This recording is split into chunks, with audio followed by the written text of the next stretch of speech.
Arestado ang dalawang tinaguriang top 8 regional most wanted person sa kasong double murder at double attempted murder sa hiwalay na warrant of arrest operation ng mga otoridad ng Cotabato PNP sa Barangay Salat, President Rojas Cotabato nito lamang Setyembre taong kasalukuyan.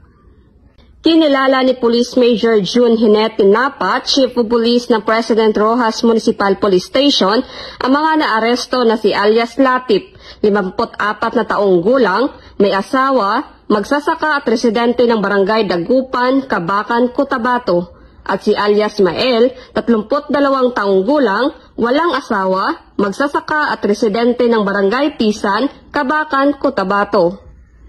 Ayon kay Police Major Hinete, naging matagumpay ang sunod-sunod na operasyon ng mga tauhan ng President Rojas MPS kasama ang RMFB-12 na nagresulta ng pakadakip ng dalawang suspect sa bisa ng warrant of arrest sa kasong double murder at double attempted murder.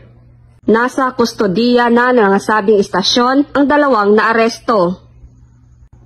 Hindi titigil ang Cotabato PNP sa pagsasagawa ng mga operasyon upang hulihin ang mga taong may nakabindin na kaso at may pananagutan sa batas.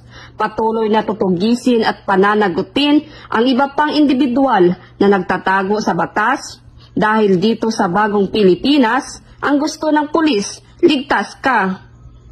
Mula dito sa General Santos City, ako ang inyong PNN correspondent, Patrolwoman Vina Morales, alagad ng batas, tagataguyod ng Balitang Pulis.